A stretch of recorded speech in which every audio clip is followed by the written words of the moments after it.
खंडणी प्रकरणात आणि संतोष देशमुख यांची जी हत्या झाली याच्यात अटक असलेला जो आरोपी आहे वाल्मिक कराड, आपण बघतोय की सध्या तो SITच्या ताब्यात आहे, पोलीस कोठडीत आहे आणि पोलीस कोठडीत यासाठी ठेवलेलं आहे की त्याचे लोकेशन्स तपासण्यात यावेत।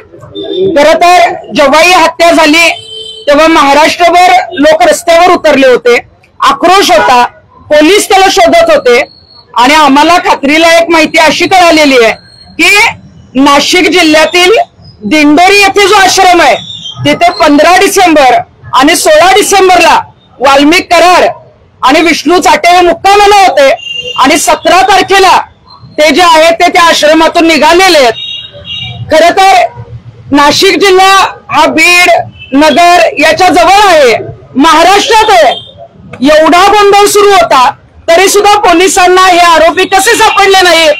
आणि आपण बघतोय की तिथं आध्यात्मिक स्थान आहे, दिंडोरीला जो आहे तो आश्रम आहे, आश्रमाचा जो परिसर आहे त्याच्यामध्ये त्यांना का ठेवलं गेलं? त्यांना आश्रमामध्ये जर वास्तव्य दिलं गेलं असेल तर तिथले जे कोणी प्रमुख असतील त्यांच्यावरही गुन्हा दाखल झाला पाहिजे। SITच्या अधिकाऱ्यांनी आणि CIDच्या अधिकाऱ्यांनी हा तपास करणं गरजेचं आहे। आणि सगळ्यात धक्कादायक माहिती ही अशी आहे की जेव्हा वाल्मिक कराड पुण्यात सरेंडर करणार होता त्याच्या आधी 2 ते 3 दिवस आधी म्हणजे या जानेवारी 2025ला CIDचं पथक त्या आश्रमावर गेलेलं होतं आणि CIDची पथक गेल्यानंतर CCTV कॅमेऱ्यामध्ये वाल्मिक कराड आणि विष्णू चाटे तिथे दिसलेले, परंतु CIDच्या पथकाने हे पुढे का सांगितलं नाही किंवा ते दर्शनासाठी आले होते असं दाखवलं गेलं का हे प्रकरण दाबण्याचा प्रयत्न केला? याचा तपास जो आहे तो गृहमंत्र्यांनी केला पाहिजे।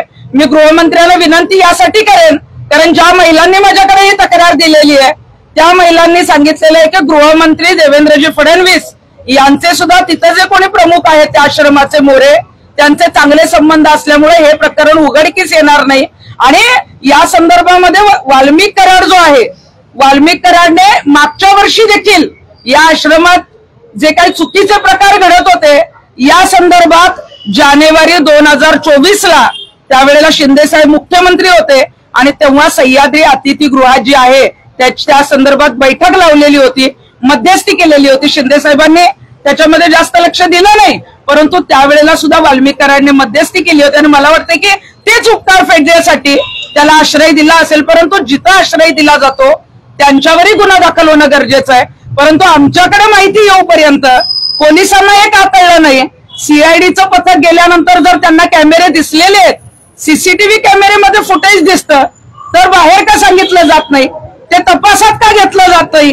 रस्त्यावर आक्रोश आहे, महाराष्ट्रात या प्रकरणाची मोठी चर्चा आहे। निर्गुणपणे हत्या केलेल्या आरोपीला अशा ठिकाणी ठेवणं हे पूर्णपणे चुकीचं आहे। ते आध्यात्मिक स्थान जरी असलं तरी त्यांना पाठीशी घालता कामा नये, कारण याच्या आधी आपण राम रहीमनी काय केलं हे बघितलेलं आहे, आसाराम बापूंकडे सुरुवातीला दुर्लक्ष केलं हेही बघितलेलं आहे। आणि ज्या महिलांनी आमच्याकडे तक्रार दिली त्यांनी जे दिंडोरीचे प्रमुख अण्णा मोरे ज्यांना गुरुमाऊली म्हटलं जातं त्यांच्या लैंगिक शोषणाच्या तक्रारी माझ्याकडे दिलेल्या आहेत। त्याचे आणखीन काही पुरावे आल्यानंतर त्या संदर्भामध्ये मी रीतसर पत्रकार परिषद घेणार आहे। दिंडोरीला जो आश्रम आहे त्याचे मठाधिपती श्रीराम खंडेराव मोरे म्हणजेच गुरुमाऊली म्हणून ओळखलं जातं, जे टीव्हीवर सुद्धा आपण अनेक वेळा मार्गदर्शन किंवा सोशल मीडियावर आपल्याला मार्गदर्शन करतात, त्यांना अण्णासाहेब मोरे या नावाने ओळखलं जातं। स्वामी समर्थ प्रतिष्ठान किंवा स्वामी समर्थांच्या नावाने हा आश्रम आहे। त्र्यंबकेश्वरलाही त्याचे एक गुरुपीठ आहे आणि या आश्रमामध्ये वाल्मिक कराड आणि विष्णू चाटे यांनी फरार असताना जो आहे तो आश्रय घेतलेला होता। महिलांचं जे लैंगिक शोषण आहे ते या मठाचे मठाधिपती अण्णासाहेब मोरे यांनी अनेक भक्त महिलांबरोबर केलेलं आहे। माझ्याकडे 3 महिलांच्या तक्रारी आलेल्या आहेत, त्या 3ही महिलांनी माझ्याकडे लेखी तक्रार दिलेली आहे।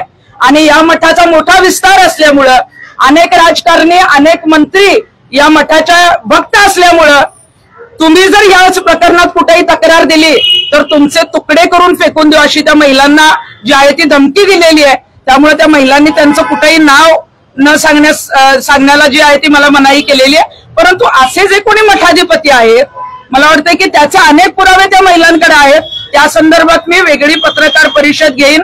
कदाचित माझ्याकडे जे ऑडिओ आणि व्हिडिओ येतील तेही आपल्याला जे आहे ते पत्रकार परिषदेमध्ये दाखवेल. त्याला आश्रय तुम्ही दिला आणि तुमच्या बाहेर कधी पडला काय माहिती तुमच्याकडे? आश्रमा जो दिंडोरीचा आश्रम आहे तिथे 15 तारखेला आणि 16 तारखेला जो मुक्काम आहे तो विष्णू चाटे आणि वाल्मिक कराड या दोघांनी केलेला आहे आणि 17 तारखेला आश्रमातून ती गाडी जी आहे त्यांची बाहेर निघालेली आहे. तुम्ही म्हणले की आपल्याकडे फोटो आणि व्हिडिओ येतील, म्हणजे अजून ठोस पुरावे आपल्याकडे आहेत का नाही येत? नाही, मगाशी तुम्ही लैंगिक शोषणाच्या संदर्भातलं जे विचारलं त्या संदर्भात मी सांगितलेलं आहे की त्या संदर्भातले जे लैंगिक शोषणाचे काही फोटोज आणि व्हिडिओ, काही फोटोज माझ्याकडे आलेले आहेत परंतु ते क्लिअर नसल्यामुळे काही व्हिडिओज मी मागवलेले आहेत. ते व्हिडिओज आल्यानंतर या संदर्भात रितसर पत्रकार परिषद घेऊन या आश्रमातील जे कोणी प्रमुख आहेत अण्णासाहेब मोरे आणि त्यांना साथ देणारे त्यांचा सगळ्यांचा पर्दाफाश करणार आहे. अण्णासाहेब मोरे आणि वाल्मिक कराड यांचे काही संबंध आहेत का? या आधी वाल्मिक कराडच्या आश्रमात जात होते का किंवा विष्णू चाटे वाल्मिक